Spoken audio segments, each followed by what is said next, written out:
하나님을 사랑하고 즐거워하라. 아멘.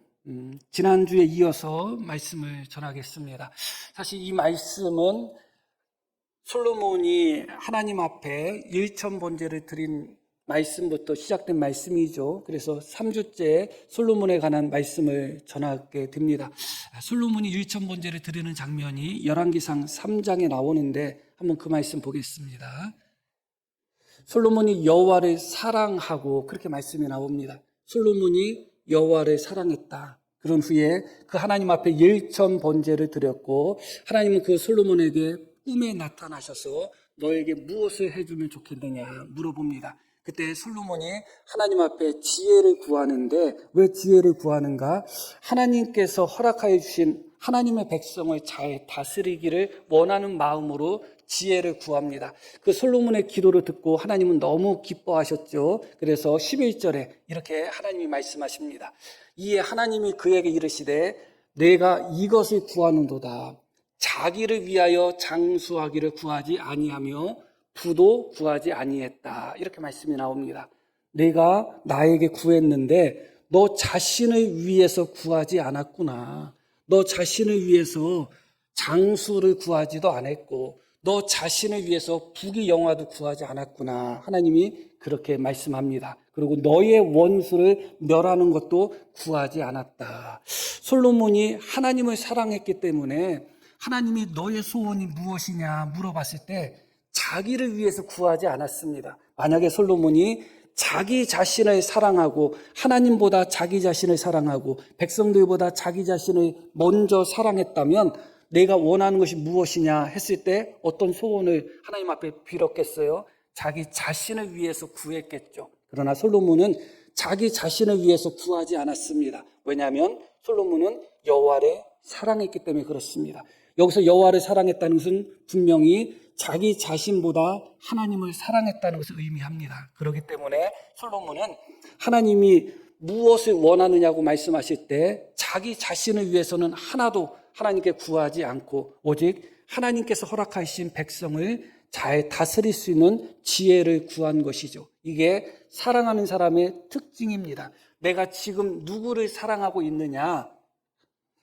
내 생각이 누구에게 가장 많이 가 있는가? 내 물질이 누구에게 가장 많이 가 있는가? 내 시간이 누구에게 가장 많이 가 있는가? 그게 바로 내가 사랑하고 있는 대상이 되는 것입니다. 솔로몬은 하나님을 사랑했습니다. 그래서 하나님이 소원을 말하라고 할 때도 자기를 위해서 구하지 않았습니다. 그랬던 솔로몬인데 오늘 말씀 4절부터 한번 보겠습니다. 나의 사업을 크게 하였노라. 나의 사업을 크게 하였노라. 그렇게 시작하면서 내가 나를 위하여 집들을 짓고 포도원을 일구며 여러 동산과 과원을 만들고 그 가운데 각종 과목을 심었으며 나를 위하여 수목을 기르는 삼림에 물을 주기 위하여 못들을 팠으며 남녀노비들을 사기도 하였고 나를 위하여 집에서 종들을 낳기도 하였으며 나보다 먼저 예루살렘에 있던 모든 자들보다 내가 소와 양떼의 소유를 더 많이 가졌으며 은금과 왕들이 소유한 보배와 여러 지방의 보배를 나를 위하여 쌓고 또 노래하는 남녀들과 인생들이 기뻐하는 처첩을 많이 두었노라. 가장 많이 나오는 문장 단어가 뭐예요? 나를 위하여죠. 나를 위하여. 하나님을 사랑했을 때는 자기를 위해서 하나님께 구하지 않았습니다. 그런데 어느 순간 솔로몬은 나를 위하여 오직 자기 자신을 위하여 모든 것을 하는 사람으로 변해 있었던 것입니다. 4절에서 8절까지 말씀을 읽었는데 우리 성경에는 다 번역이 안 됐는데 원문에는 나를 위하여라는 단어가 8번이나 나와요. 4절에서 8절까지 그 짧은 그 구절 속에서 나를 위하여, 나를 위하여. 어떤 사업을 하는 것도 나를 위하여. 무엇을 즐기는 것도 나를 위하여. 무엇을 모으는 것도 나를 위하여. 온통 나를 위하여 그렇게 도배가 되어 있죠. 그 이야기는 결국은 솔로몬이 자기를 위하여 모든 것을 했다는 것은 결국 솔로몬은 누구를 사랑하고 있다는 거예요? 자기 자신을 사랑하고 있다는 것입니다. 여호와를 사랑했던 솔로몬, 그래서 하나님이 내가 원하는 것이 무엇이냐고 물어보셨을 때 자기를 위해서는 하나도 구하지 않았던 솔로몬이 어느 순간 오직 자기 자신을 위하여 모든 것을 하는 사람으로 변해 있다는 것이죠. 자기 자신을 위해서 살아간다는 것은 결국은 하나님을 사랑하지 않는다는 거예요. 나를 사랑한다는 것입니다. 하나님을 사랑할 때는 하나님이 좋아요. 우리 다 사랑해 보셨잖아요. 안 해보신 분 계시나요? 다 해보셨죠? 아유, 나는 진짜 안 해봤어, 제대로. 다시 돌아갈 수도 없고.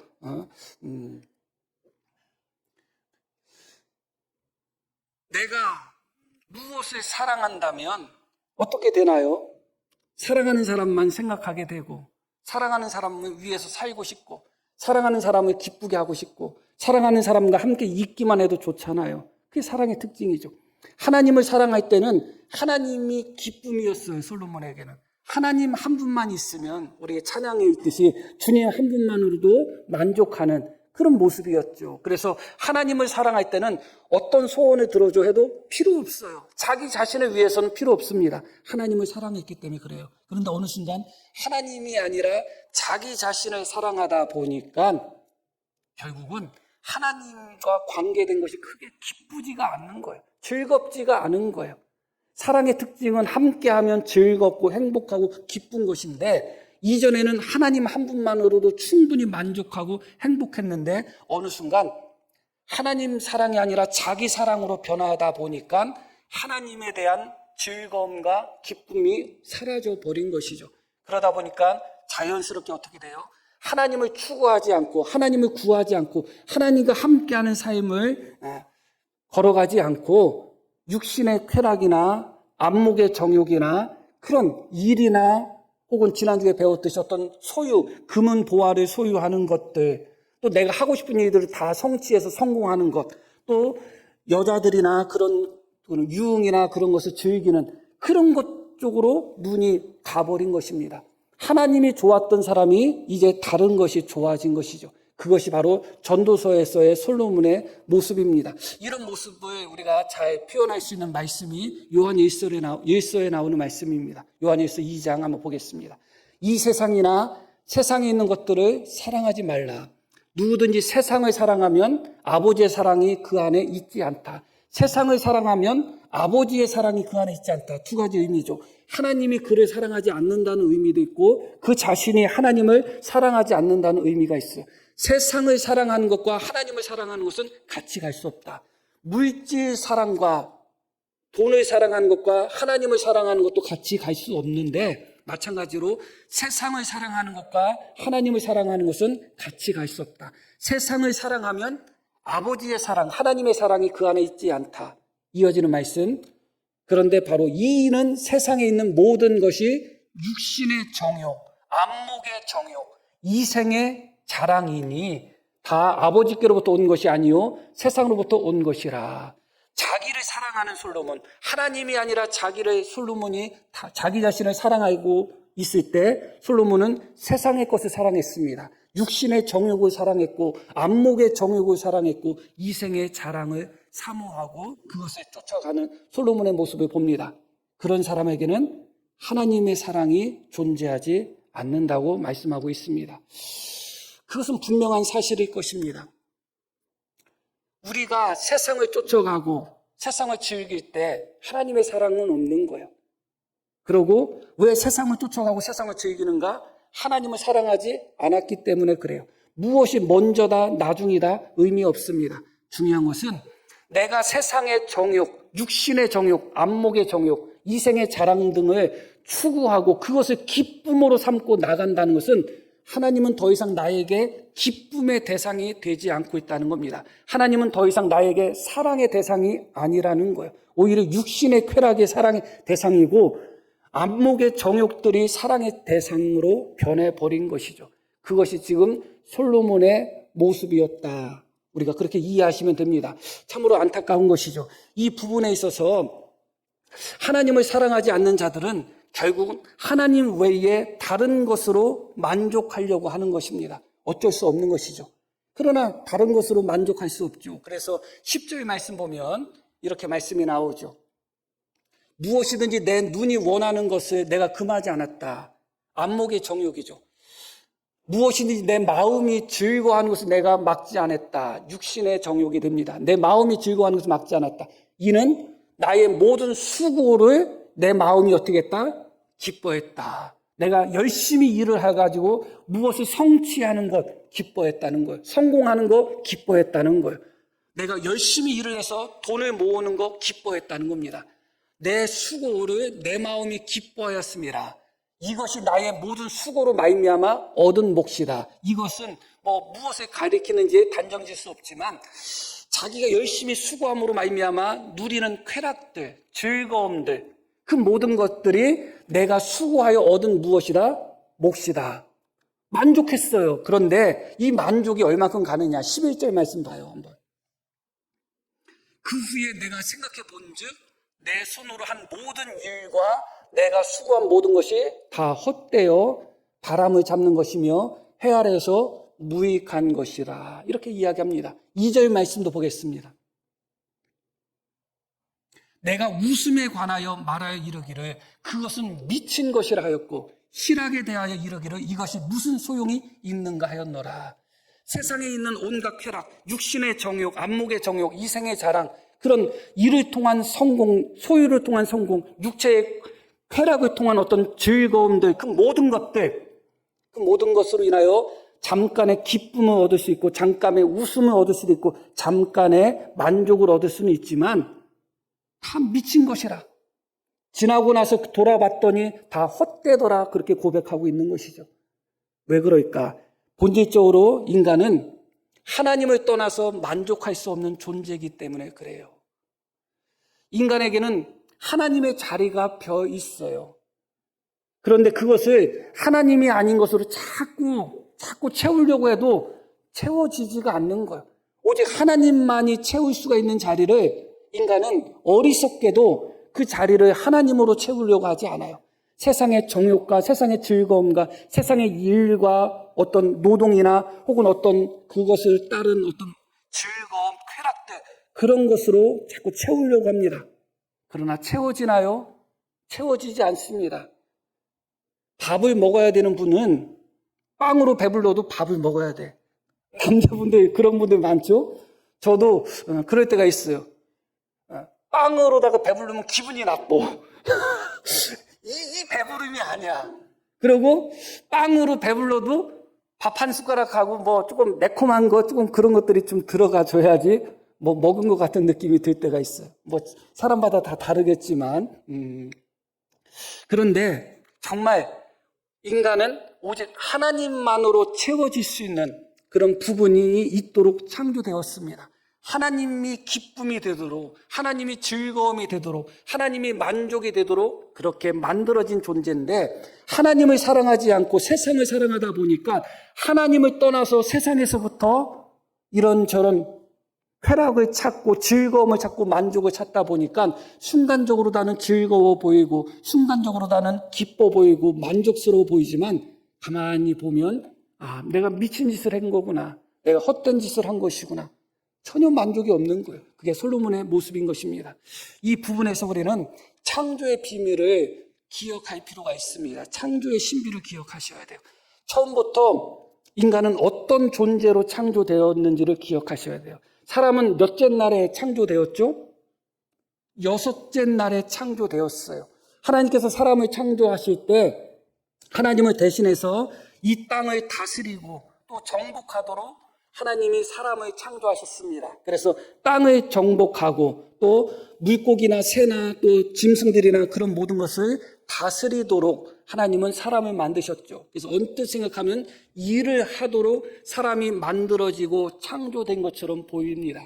그러나 실제로 그렇지 않아요. 왜 그러냐? 인간은 6일째 되는 날 창조되었어요. 6일째. 그것도 맨 마지막에 창조되었어요. 6일째는 땅에 있는 짐승들과 인간을 함께 창조하셨는데 땅의 짐승들은 먼저 창조하시고 맨 나중에 인간을 창조하셨습니다. 그리고 7일이 무슨 날이죠? 안식일이에요. 그러니까 사람이 처음 창조된 후에 첫 번째 맞이한 날이 언제냐? 안식일이에요. 안식일. 하나님은 처음부터 사람을 창조하시고 일하도록 만드신 것이 아니라 인간이 창조되고 처음 맞이한 날은 열심히 일을 하고 수고해야 되는 월요일이 아니라 안식일이었다. 안식일이었다. 주님과 함께 안식하는 것을 주님은 원하셨던 겁니다. 인간은 주님과 함께 안식하도록, 주님과 함께 동행하도록 그렇게 창조된 것입니다. 주님을 떠나서 만족하거나 주님을 떠나서 기쁨을 얻도록 창조되지 않았어요. 처음부터 창조되자마자 인간은 첫째 날 하나님과 안식함으로 보냈습니다. 그 첫째 날도 어떻게 시작해요? 유대인들의 시작은 저녁부터 시작이 돼요. 그러니까 여섯째 날 창조되고 그날 저녁부터가 뭐예요? 안식일이에요. 그러니까 어떤 의미에서 말씀드렸듯이 인간은 태어나자마자 땅의 정복하고 모든 들짐승들, 모든 새, 그런 피조물들을 다스리라고 하나님 말씀하셨는데 태어나자마자 했던 일들은 사실은 주님과 함께 안식하는 것이었다. 그리고 그들은 어디에 있었죠? 에덴 동산에 있었습니다. 이 부분을 조금 더 살펴볼 필요가 있습니다. 창세기 3장 8절 말씀 보겠습니다. 3장. 그들이 그날 바람이 불 때, 이것은 아담과 하와가 선악과를 따먹은 후의 말씀이에요. 에덴 동산이 배경이 됩니다. 그들이 그날 바람이 불 때 동산에 거니시는 여호와 하나님의 소리를 들었다. 동산에서 하나님이 어떻게 하셨다고요? 거니셨다. 하나님은 원래 하늘에 계신 분 아니에요? 우리가 보는 그런 하늘이 아니라 하나님이 계신 곳은 하늘 보좌입니다. 그런데 에덴 동산을 만드시고 하나님은 어떻게 하셨냐면 에덴 동산에 임재하셔서 에덴 동산을 거니셨다는 거예요. 그런데 거니시는 소리, 그러니까 사람이 걸을 때 뭐 바스락바스락 그런 소리처럼 그런 소리가 났다는 거예요. 그 하나님이 거니시는, 하나님이 돌아다니시는, 걸어 다니시는 하나님의 소리를 듣고 어떻게 했다고 나와요? 아담과 그의 아내가 여호와 하나님의 낯을 피하여 동산 나무 사이에 숨었다. 이전 같으면 어떻게 하겠어요? 내가 여기 있는데 하나님의 소리가 들려. 그럼 어떻게 해요? 그 영상 같은 거 보면 뭐 반려동물들 보면 특히 강아지 종류가 특히 그렇죠. 주인의 소리, 주인의 냄새를 기가 막히게 맡잖아요. 그렇죠? 그래가지고 주인의 소리가 딱 나면 그냥 어떤 강아지는 정말 영상 같은 거 오늘 집에 가서 유튜브 한번 찾아보세요. 정말 강아지가 완전히 그전에는 아담과 하와가 하나님이 거니시는 소리를 들었으면 어떻게 했겠어요? 야, 하나님 여기 오셨다고 해서 뛰어나갔겠죠. 하나님이 기쁨이었거든요. 하나님이 즐거움이거든요. 그런데 어느 순간 죄를 범하고 났더니 하나님이 더 이상 즐거움이 아니고 기쁨이 아니에요. 엄마 아빠에게 크게 잘못한 자식의 마음처럼 아담과 하와가 하나님이 거니시는, 걸어서 오시는 그 소리를 듣고 마중 나가는 것이 아니라 도망쳤어요. 숨어버렸어요. 어느 순간부터 인간이 하나님으로 말미암아 즐거워하고 기뻐해야 되는데 죄로 말미암아 점점 하나님께로부터 멀어지고 숨어지는 존재가 돼버린 거예요. 하나님이 더 이상 기쁨이 아니고 즐거움이 아니에요. 그래서 범죄한, 태어날 때부터 죄를 가지고 원죄를 가지고 태어난 인간의 기본 상태는 무엇이냐? 하나님을 기뻐하거나 즐거워하는 상태가 아니에요. 그런 우리가 어떻게 된 거예요? 예수님을 믿음으로 말미암아 하나님을 기뻐하고 즐거워하는데 항상 우리의 원죄 속에서, 우리의 부패한 본성 속에서 하나님으로부터 멀어지도록 우리를 끌어당기는 힘들이 언제나 작용해요. 그러다 보니까 예수님을 믿는 내가 어느 순간 정신 차려서 주님을 섬기지 않고 정신 차려서 신앙생활을 하지 않으면 어느 순간 하나님으로부터 멀어져 있고 어느 순간부터 하나님이 즐겁지 않고 기쁘지가 않아요. 예배 드리는 것이 더 이상 사모가 되지 않고 부담스러워지고 마치 이스라엘 백성들이 제사 드리는 것이 얼마나 번패로운가, 얼마나 번거로운가, 왜 우리가 이렇게 번거로운 짓을 해야 되나, 그런 반응을 보이는 것처럼 내가 하나님을 섬기는 나조차도 어느 순간부터 하나님께로부터 자꾸 멀어지려고 하는 거예요. 왜냐하면 인간의 기본 본성이에요. 원죄를 가지고 태어난 우리의 기본 본성이기 때문에 어느 순간 하나님을 즐거워하던 나의 모습도 멀어집니다.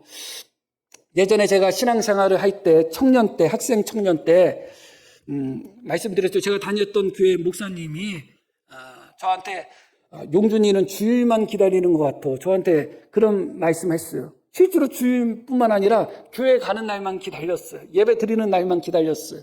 너무너무 좋았어요. 행복하고. 근데 어느 순간부터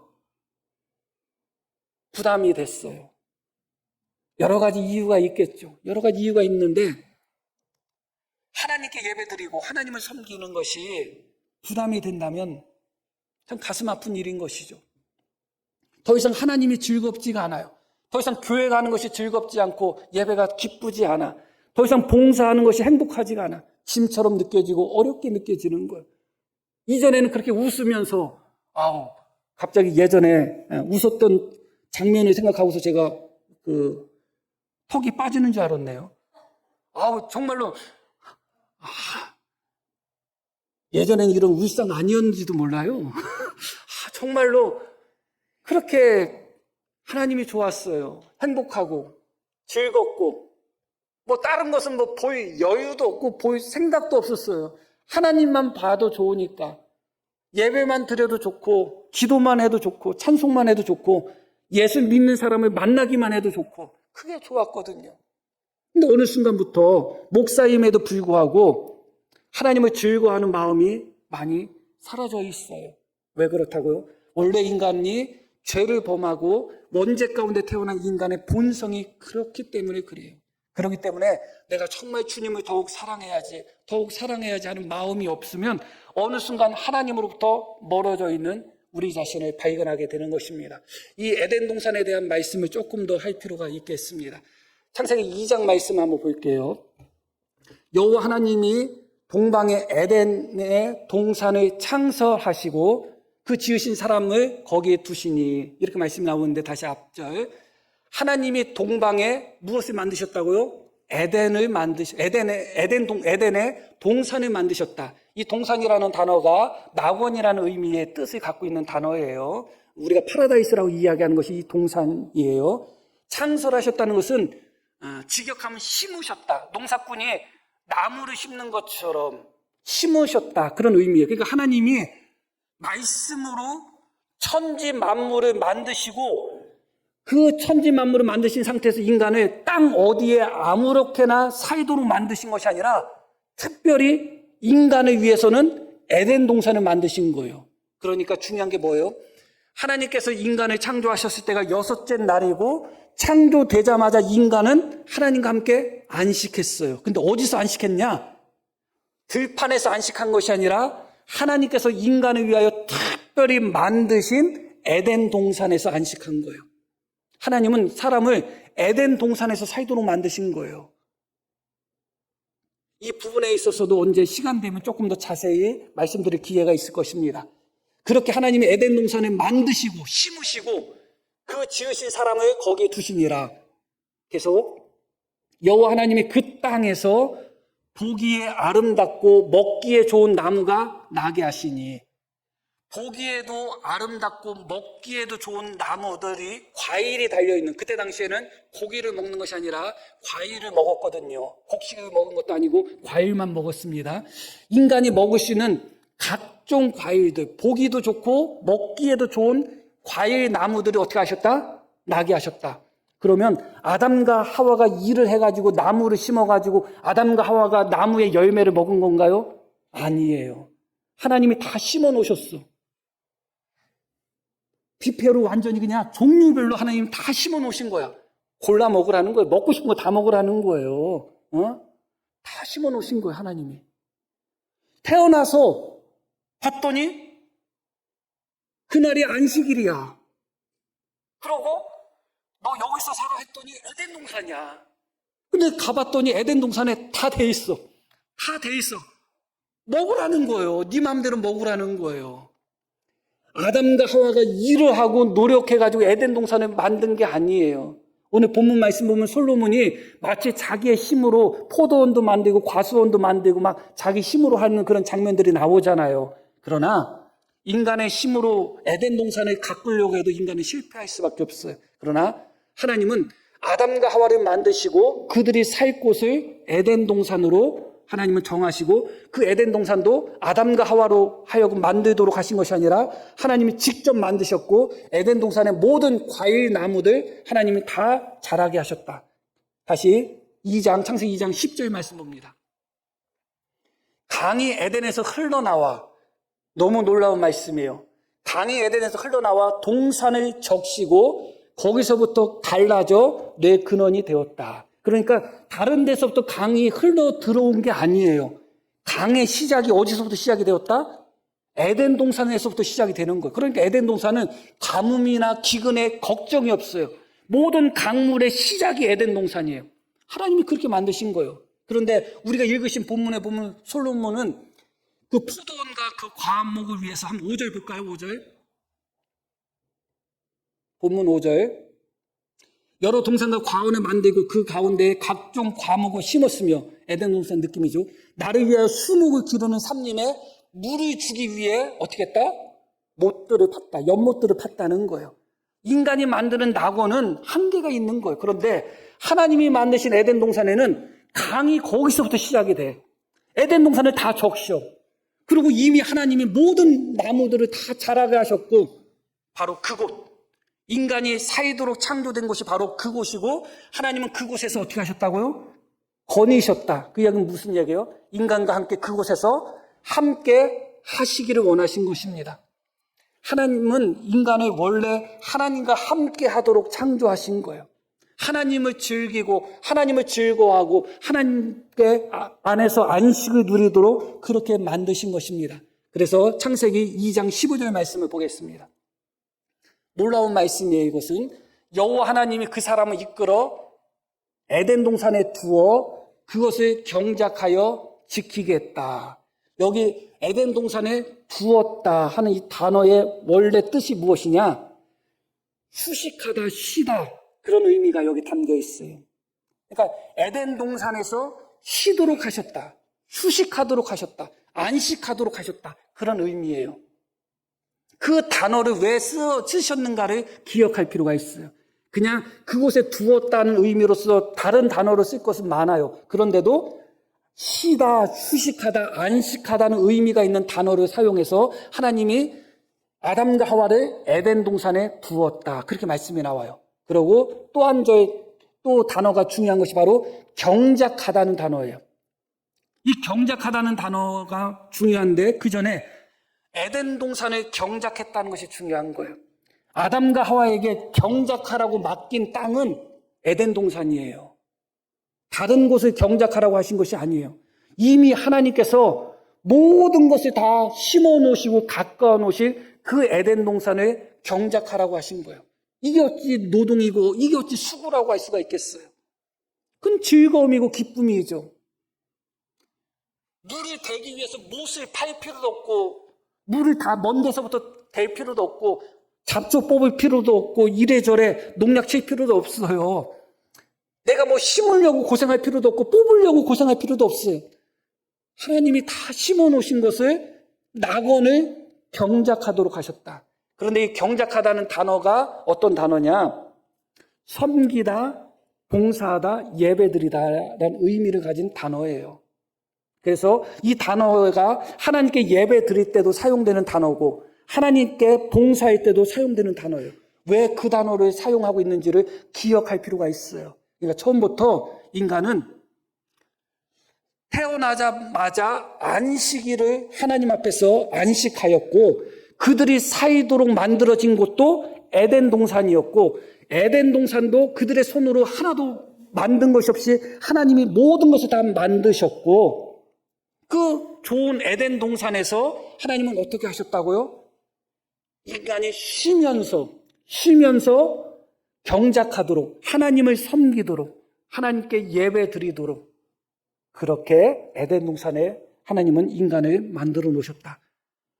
처음부터 하나님이 인간을 만드신 섭리가 여기에 잘 드러나는 겁니다.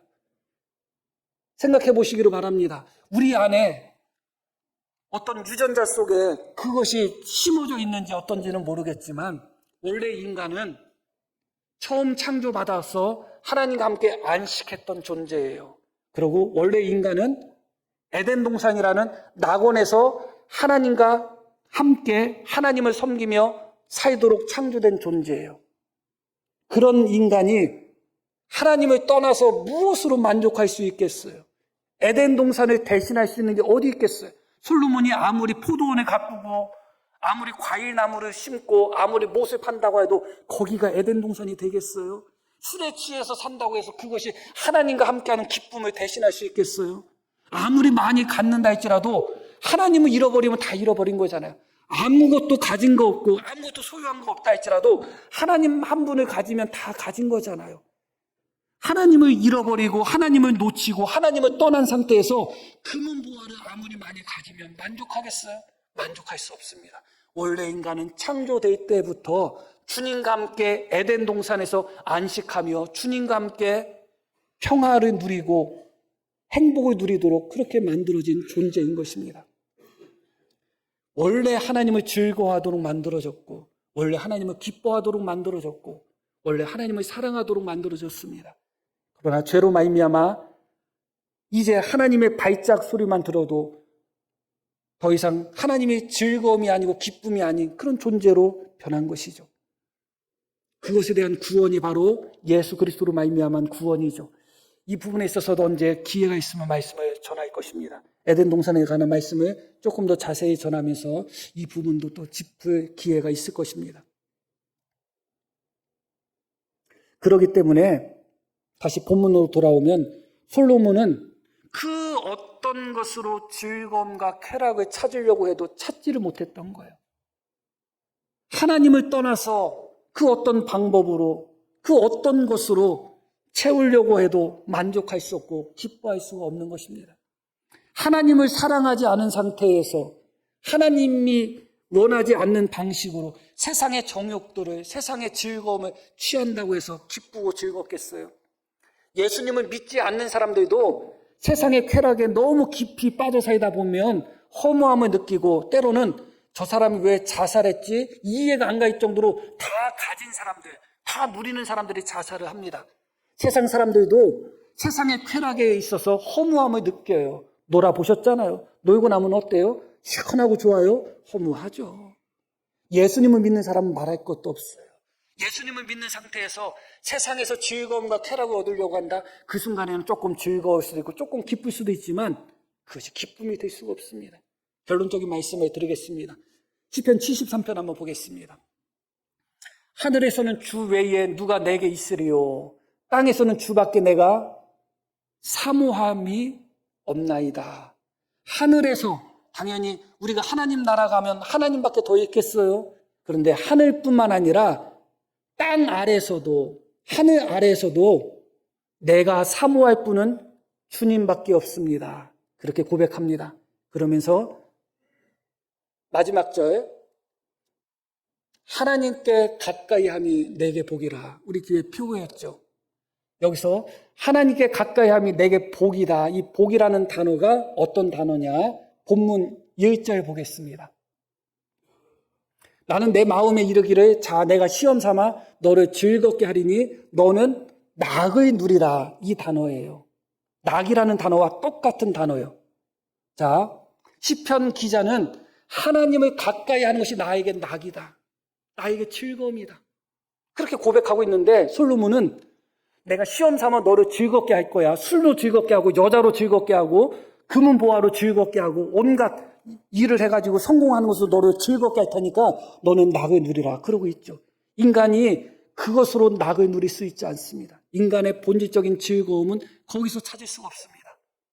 시편 기자는 하나님을 가까이 하는 것이 나에게 즐거움이다.